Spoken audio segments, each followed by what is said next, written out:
Eccoci qua ragazzi, salve a tutti, bentornati sul canale e benvenuti in questo nuovo contenuto con le ultime in casa Napoli per quanto riguarda il mercato e le contropartite, perché al di là di Lorenzo Lucca da inserire come contropartita per l'operazione Mario Chila e la Lazio, a quanto si legge andremo comunque a vedere le notizie, si è ammorbidita, ci sono anche Cajuste e Noah Lang che potrebbero finire rispettivamente in altre squadre per portare magari a Napoli il vice di Lorenzo, ma ci arriviamo e facciamo il punto della situazione passando anche per la notizia di stamattina che io appena sveglio credevo che ero ancora un attimo, diciamo, stordito. Napoli su Sorloth, si fa sul serio per bruciare la Juventus. Ci arriviamo e facciamo il punto della situazione anche lì. Fatemi sapere cosa ne pensate qui sotto nei commenti. Se vi va, iscrivetevi al canale attivando la campanellina e se vi piace il video un bel like, fa piacere al sottoscritto e come sempre diamo una mano all'algoritmo. Prima di passare alle altre due eventuali contropartite, ovviamente il punto sul Chila e poi andiamo avanti. La Lazio sembra aver scelto la contropartita tecnica da inserire nell'affare Chila-Napoli.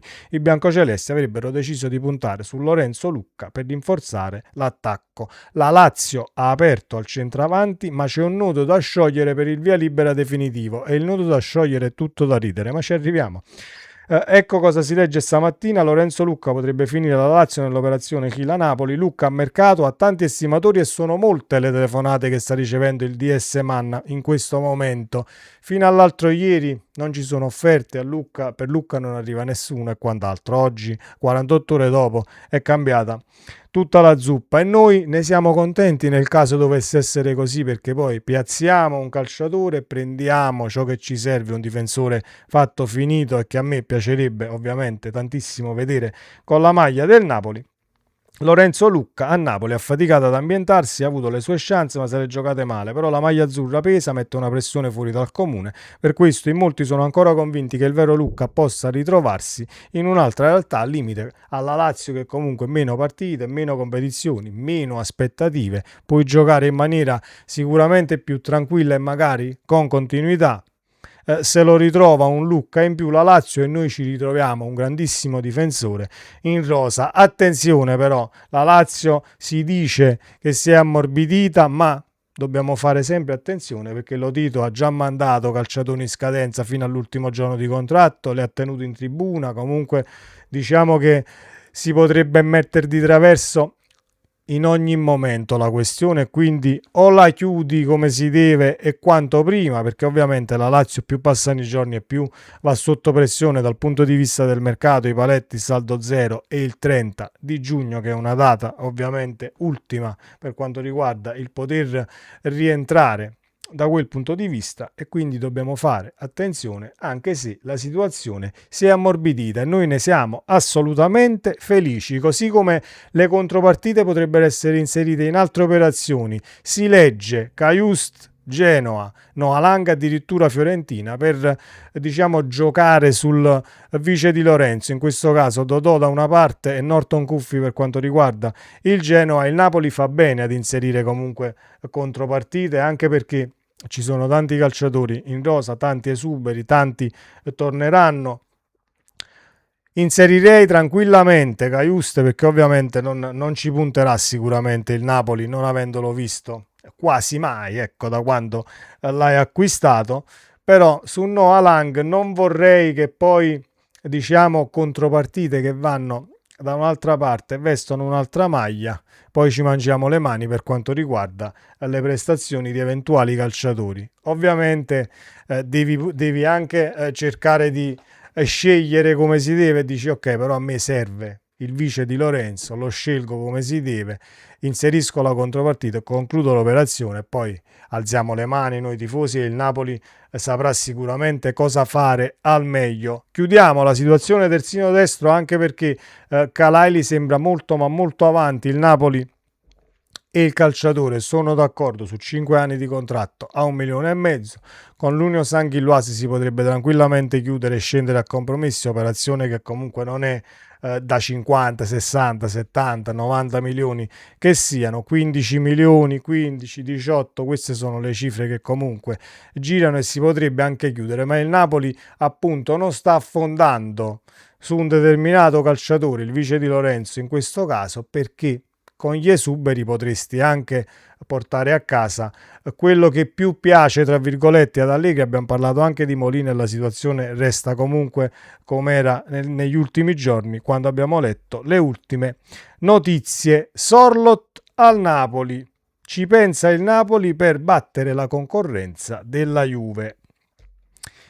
Sorloth ha 30 anni, partiamo da qui e io ho fatto solo una ricerca per quanto riguarda l'integrità fisica e ci arriviamo, però leggiamo un attimo la notizia perché ovviamente l'attaccante giovane ce l'hai, Lucca come contropartita, Lukaku è più sul mercato che diciamo permanenza Napoli, De Bruyne invece al contrario. Le ultime sono più per la permanenza che metterlo ovviamente sul mercato e accettare offerte perché Allegri vuole puntare su Kevin De Bruyne. Il Napoli ha attualmente un reparto offensivo piuttosto folto. Oltre a Haaland, il nuovo allenatore dei partenopei Massimiliano Allegri a disposizione Lucca, Lukaku e tornerà ovviamente anche Ambrosino. Eppure tornano i rumors su Sorloth, il centravanti norvegese sarebbe nel mirino del direttore Giovanni Manna che ha allacciato i primi contatti. L'obiettivo è quello di battere la concorrenza della Juve e ovviamente nei confronti della Juve c'è l'appeal Champions perché la Juve non giocherà la Champions, noi sì, quindi per quanto riguarda il fare arrivare determinati profili come Sorloth in questo caso che dal punto di vista esperienza europea, calciatori fatti e finiti,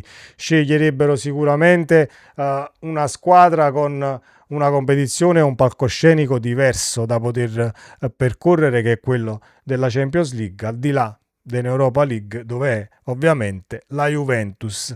Sorloth sarebbe secondo me l'attaccante, un attaccante dal punto di vista tecnico che potrebbe far bene affiancato a Højlund, due punte in sostituzione di Højlund per farlo riposare.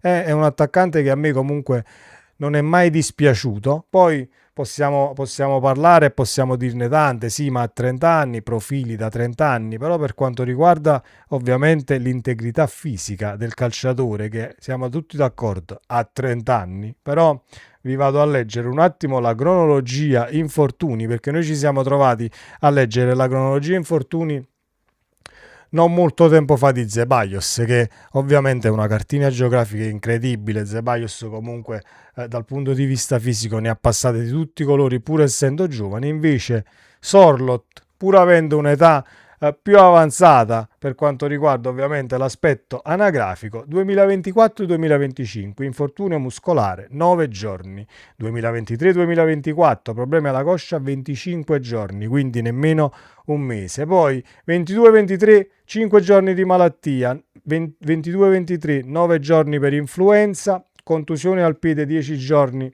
sempre nel 22-23, ma sono comunque nemmeno un mese fuori per due attacchi influenzali o una piccola contusione al piede, malattia 21-22, 3 giorni, così come 14 giorni di influenza sempre nel 21-22 e basta. Poi 2015-2016 c'è una frattura del metacarpo, però tra fratture e diciamo influenze dal punto di vista muscolare Sorloth è una certezza, anche perché non è che andiamo a fare il paragone dal punto di vista genetico, no? Quelli vengono Nord Europa, sono più duri, eccetera, eccetera. Sono calciatori che al di là della genetica che conta e come sono stati comunque gestiti alla grandissima nei club dove hanno firmato e l'abbiamo visto noi quest'anno al Napoli, perché comunque non è che un calciatore che si infortuna quest'anno a Napoli non è che abbiamo avuto comunque calciatori con trascorsi di infortuni disastrosi, allora quest'anno si sono fatti male, dici vabbè, si è fatto male, ma quello si fa male tutti gli anni, quindi bisogna sempre considerare come vieni allenato, da chi vieni allenato, dove firmi e in che squadra ovviamente militi per quanto riguarda anche lo stare in forma e il rimanere in forma. Sorloth siamo tutti d'accordo che dal punto di vista anagrafico potrebbe anche essere non un azzardo, ma vai a prendere comunque un calciatore di 30 anni. Però vai a prendere uno che ti potrebbe dare una grossa mano, una grandissima mano, sia in Champions che in Serie A. Dal punto di vista tecnico io non lo discuto e non vado nemmeno a ricercare, perché è sotto gli occhi di tutti ciò che è Sorloth e ciò che è stato ovviamente diciamo nel calcio fino ad oggi. Non parliamo di un goleador da 30 gol a stagione, però potrebbe anche essere, dipende come ti vuoi mettere in campo, dipende come lo schieri. La cosa che più intriga è che potrebbe sicuramente coesistere con Højlund, perché come seconda punta o come attaccante, diciamo un 4-4-2, un attaccante aggiunto, mettetela come volete, può fare assolutamente bene, anche perché i piedi sono comunque molto ma molto buoni per quanto riguarda la rifinitura. Fisicamente parliamo di un bulldozer dal punto di vista fisico, e quindi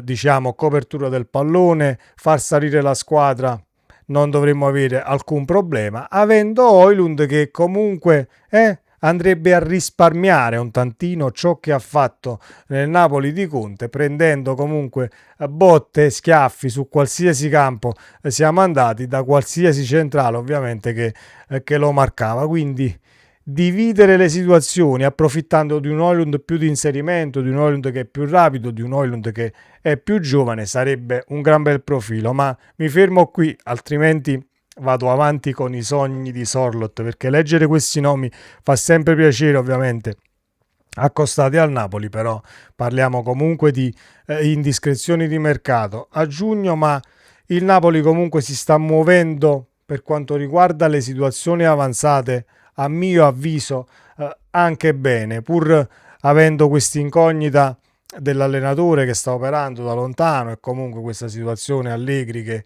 troverà l'ufficialità. Ma stiamo facendo comunque un mercato dal punto di vista diciamo delle dinamiche un tantino diverso, perché non hai ancora fatto firmare l'allenatore, che però si sta già muovendo per il nuovo Napoli, o meglio il Napoli che vedrà qualche acquisto e qualche cessione assolutamente da fare. Sempre Forza Napoli, poi ci vediamo con gli ultimi aggiornamenti. Se non l'avete ancora fatto, iscrivetevi attivando la campanellina, così restate aggiornati, e la vostra qui sotto nei commenti, dove ci confrontiamo da sempre. Forza Napoli, ciao!